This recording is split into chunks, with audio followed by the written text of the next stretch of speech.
And this one's kind of throwing me off because, and I was kind of like a little disappointed. Pulled me immediately in.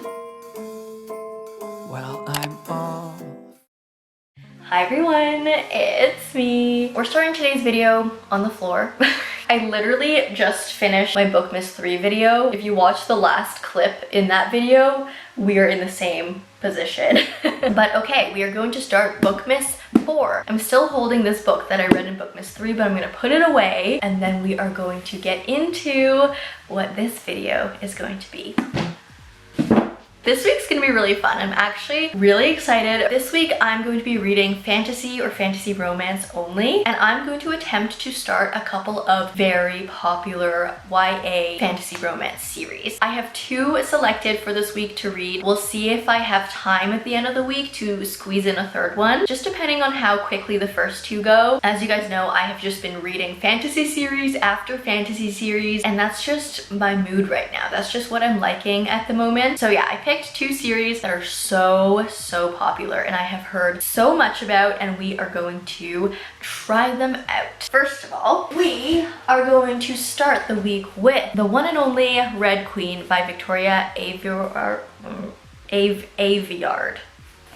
I'm probably saying that wrong. This is a very popular series. There are 5 books in total in this series, I believe. So yeah, that's what we're gonna start with. And then after that, we are going to read The Cruel Prince by Holly Black. I just bought this book the other day because I wanted to include it in this video, but this is another YA fantasy, definitely has romance. And yeah, again, I have just seen this book everywhere. And it does seem like a lot of people who like Sarah J Maas, who like Fourth Wing, Stephanie Garber, etc. do also really like this book. So I'm trusting the masses on this one.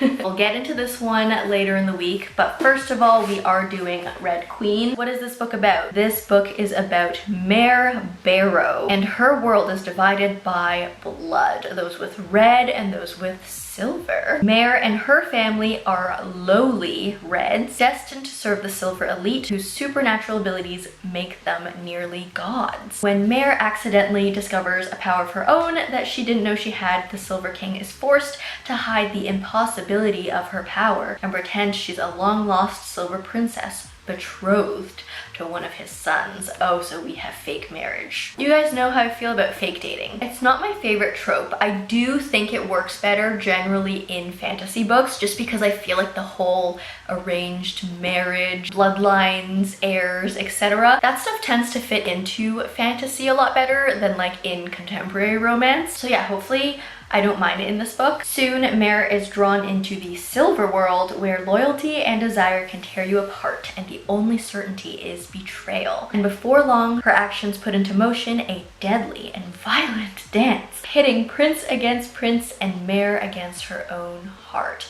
Prince against prince. There's 2 princes? Do I sense a love triangle? Okay, so we have fake marriage or forced marriage, and we might have a love triangle. But yeah, this is what we're gonna start reading. I'm excited.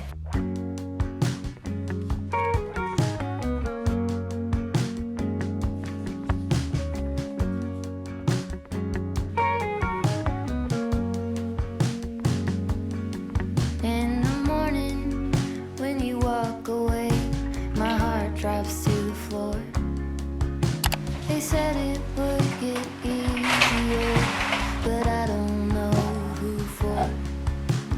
Days move faster now, I swear. I can feel them slip away. But some things last forever. The love it never fades.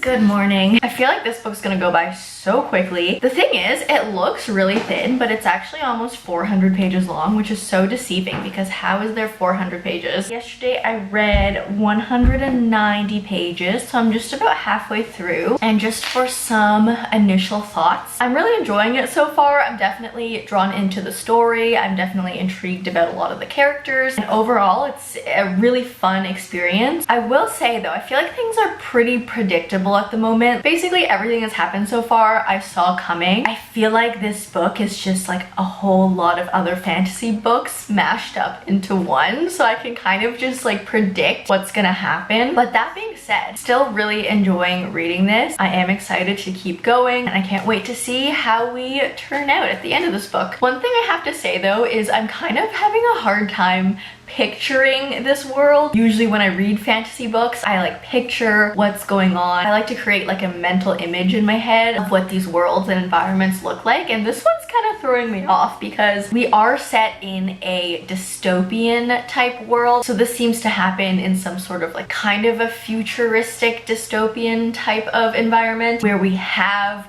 modern technology, not like phones and stuff, but we have, yeah, like somewhat modern things. Like we have cars and motorcycles and airplanes and stuff like that. But then we have people dressing in kind of a mixed fashion. Like we have some more modern seeming attire, like leather leggings, but then we also have what seems to be more medieval style clothing, like what the royal family wears is like very much still like that old school royal attire. And so yeah, it's just like throwing me off a little bit. I'm like, what time era are we in? But that's kind of the nature of fantasy. Like this is not a real world, it's a made-up world, so any time period could just be created. I just find that really interesting. I am really enjoying this book. I'm having so much fun reading it. I'm probably gonna finish it, or at least come close to finishing it today. I do have to get started on my work day, but I will be reading throughout the day during breaks. That's it.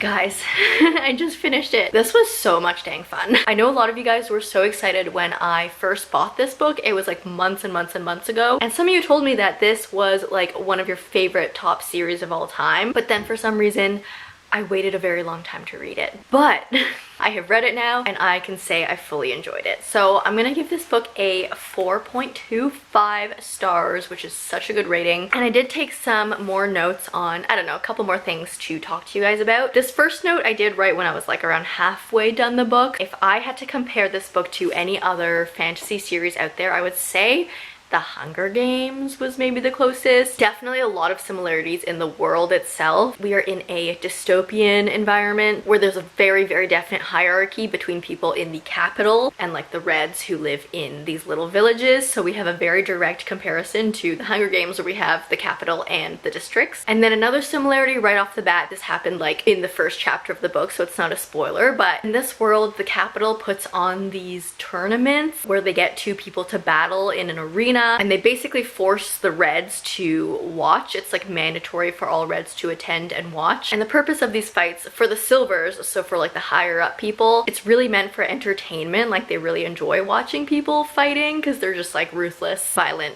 souls and beings. And on the other hand, for the Reds, these fights are kind of like messages from the capital to be like, remember, you fear us, to just kind of remind them like, hey, we have control over you, we're more powerful than you. And that's basically what the purpose of the Hunger Games was as well. There's definitely some more stuff in here, but that being said, I am not saying that this book is a copy of the Hunger Games. Definitely a lot of different things happened. The story took a lot of different twists and turns, but yeah, that was really interesting. And then I also found a lot of similarities to Once Upon a Broken Heart. This happened also in like the first 50 pages, so it's not really a spoiler, but we have our main character who's kind of a peasant, and she gets whisked away to this like royal palace where an event is being held for the crown prince to choose his bride. And that just reminded me so dearly of Once Upon a Broken Heart. There was also even a character named Evangeline and I kept picturing her with pink hair, even though I know like this Evangeline absolutely does not have pink hair, but I found that kind of funny. And there was definitely a third book, a very recent, very popular fantasy series, which I adore, that had a lot of similarities to Red Queen. And I'm not going to say exactly why, I'm not going to say exactly what the series was, because I feel like that would give away spoilers for sure, but there were so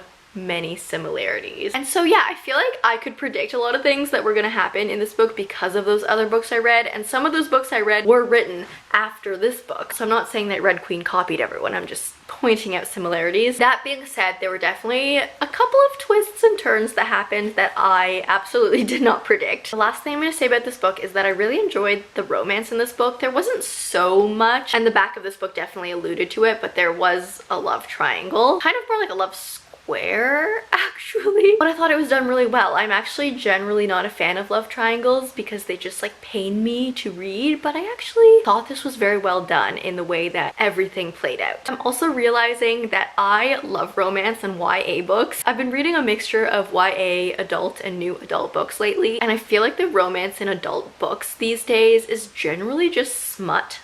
And if you watched my last bookmas video, you will know how I do with smut. I'm fine with it in small amounts. I'm fine if there's like 1 or 2 smut scenes in a romance book, but generally I like when there's a little bit of mystery. I like when we feel the yearning, we get the attraction, and then the moment happens, that beautiful moment, and then we fade to black. I kind of love that even more. So yeah, I thought the romance subplot in this book was done really well. Overall, loved Red Queen. I'm so happy I read this. I'm definitely going to continue the series. I know I have so many books to read, but I will get back to this world because now I'm so invested in these characters and I need to see what happens. First fantasy book completed for this week, and that means we are going to pick up The Cruel Prince. This is another, I believe it's another YA fantasy, and let's see what it's about. Sharpen your blade, harden your heart. That's like the main slogan of this book, I suppose. Jude was 7 when her parents were murdered. She and her 2 sisters were stolen away to live in the treacherous high court of Fairy. Ooh, okay. Honestly, I have not read a Fae book in about a month now, so let's get back to Fairy.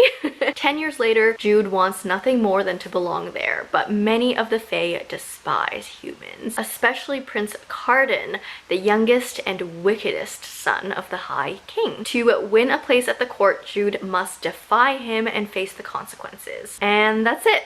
We keep it nice and simple for The Cruel Prince. We have Fae, we have fairies, we have Jude, and we have Prince Carden, who I have heard about this Prince Carden so much on like TikTok and stuff. People tend to compare Carden to like the Rhysans, the Dorians, the Cassians, the Xaidens. And so yeah, I will just have to see if Prince Carden lives up. This book is, I'm gonna try not to look at any of the words, 370 pages, so very similar page count to the Red Queen, but it seems so much thicker. Like, look, I feel like that doesn't look very different on camera, but for some reason when I hold this book and I hold this book, this one feels like thicker. I don't know why the Red Queen was so deceiving to me in terms of length, but we're gonna start reading The Cruel Prince. Whisper gently saying you don't know how to keep on trying. It shows something's changing in me. It shows now I'm highly breathing. There's no guideline, way to go. Move like a Roma without a goal. Life goes till let's be brave, you get this. Now be brave, you get this. Ooh, ooh, ooh, ooh. But we both know.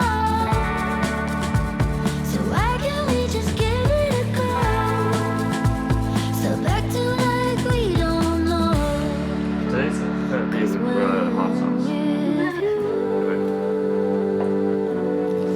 Good morning. I didn't read too much yesterday actually. I only got to about page 25. So I just got a little intro into this world essentially. So yeah, I don't have too much to say yet, but I will say that first chapter, the prologue, just it doesn't start slow. It starts at a really intense and emotional moment and it just pulled me immediately in, which I found was a very effective way to start the book. Like immediately I was just like oh my gosh, and immediately I was like wondering who these characters were, what their relationship to each other has been, their history, etc. And yeah, just immediately started with a lot of intensity, a lot of questions. It really worked because now I'm like, I need to know what happens. We have met, I feel like, the majority of our main characters at this point, maybe, who knows. But yeah, I'm just going to continue actually like getting into this book today and we'll see how it goes. Hey guys, it is a little bit later. It's around 4 p.m. I honestly haven't had that much time to read today. I've read like 30 pages so far today, but we still have the whole evening ahead of us.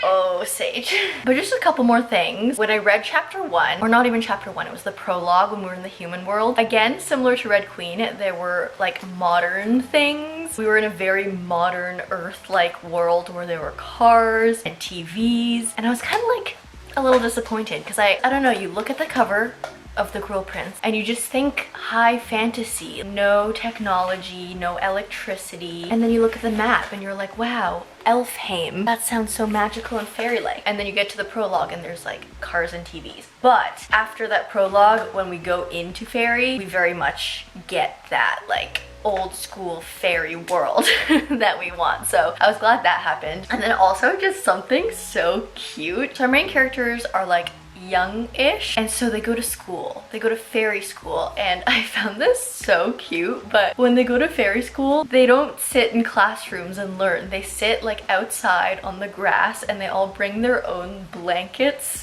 to sit down on. And then during their lunch break, or I don't know, fairies in this world come out at night and they sleep during the day, so whatever the equivalent of night lunch is, when that happens, they literally bring out baskets with like bread and cheese and plums and stuff, like literally a picnic.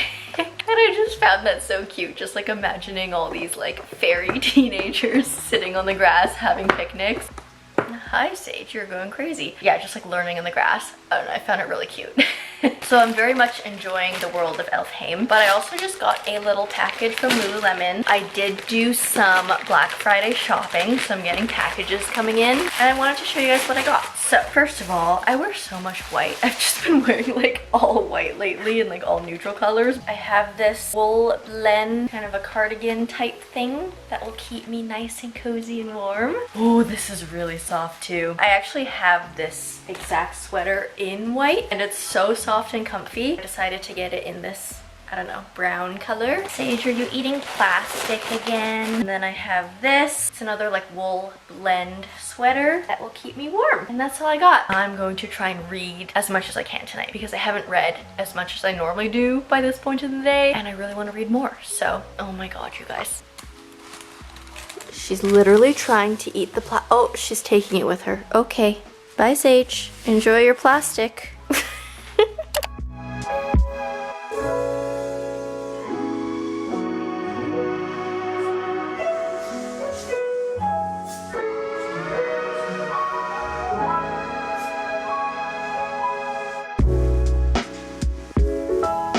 Hi friend, so I barely filmed yesterday or today, but I just finished The Cruel Prince. And the reason I didn't film, I think, was because I just got so swept up into this book. Sometimes it's hard to like stop reading and remember to film and update you guys when you're like really into a book. So my overall thoughts, obviously I really enjoyed it. I'm going to rate this a 4.5.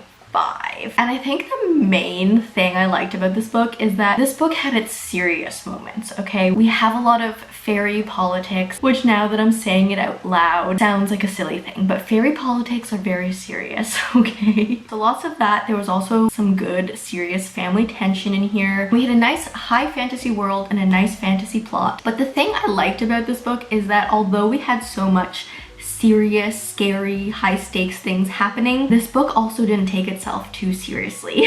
So for one, we did jump back into the human world in the story, not too many times, maybe just a couple times, but there was just some like silly references to the human world that kind of caught me off guard. Like there was one very random casual reference to Burning Man, and then there was a very small reference to like chocolate and marshmallows as a pizza topping, and I just found that really lighthearted and funny and silly. And I think normally I wouldn't like that in a fantasy book, in a high fantasy book, because I usually prefer to be fully immersed in a high fantasy world, but for some reason it worked in this book and I really liked it. I think it's because we're dealing with kids and teenagers in this book, which also brings me to my next point about why I enjoyed kind of like the more fun aspects of this book. So something that we don't find a lot in high fantasy is like seeing what people do in their downtime, and we also, especially in YA fantasy, get a lot of teenage characters that don't act like teenagers. We tend to see a lot of serious young people who spend all of their time taking care of their family, for example, going out hunting, becoming a provider, stepping into that parent role, just not acting like a kid at all, and then on top of that, like just training all day and then just going to bed and doing it all over again. And while we did get some of that in this book. Like, this book was not just an entire joke. There were some very serious moments. Most of it was serious. We did get a look into like fairy teenage lives. Like I mentioned earlier, they go to fairy school and they sit out on blankets outside in the grass and have like picnic lunches at fairy school. We also see them going to parties, and not only like the royal family important high class parties, but we see them like just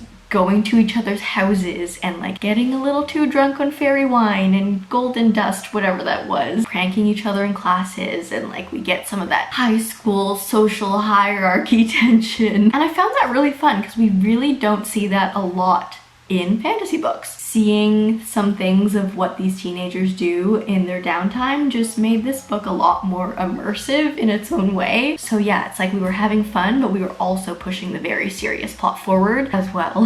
And then yeah, obviously at the end everything just blew up. We are left with a pretty decent cliffhanger, and that's definitely making me very excited to pick up the next book. I don't have it yet, but I will definitely be getting it. And yeah, so I really like this book. So that was 2 good books in a row. Yay! So just to conclude this video, I think between The Cruel Prince and Red Queen, I did like The Cruel Prince just a bit more. I did really like both books, but I feel like we just got a little bit more with this. The world is just like slightly more interesting to me. The characters are just a little bit more interesting to me. And I feel like the way we finished off book 1 leaves me in a place where I am more intrigued and interested to see what comes next in this world. And yeah, a lot of you guys have said that the second book in the series gets like infinitely better, and I love that, because if I enjoyed this book so much already, like where is it gonna go from here? I've also just like taken a sneak peek at Goodreads at the ratings for the next Red Queen books, and they're not great. So I don't know, let me know if you have read the Red Queen series, if you recommend going on with it, because I've just heard that it goes downhill from the first book, and maybe it's just a better idea to leave it at that. That's gonna be it for this video. I hope you enjoyed watching me dive into a couple new fantasy worlds. I definitely had lots of fun this week, more fun than I have in the previous 2 bookmas videos. If you did like this video, please leave me a like and a comment. If you don't know what to comment down below, let me know how you liked these 2 books, if you have also read them, and if you haven't, give me a recommendation for another fantasy series to get into, because why not? If you like me, subscribe, do that bell thing, and I will see you in the next one. Bye!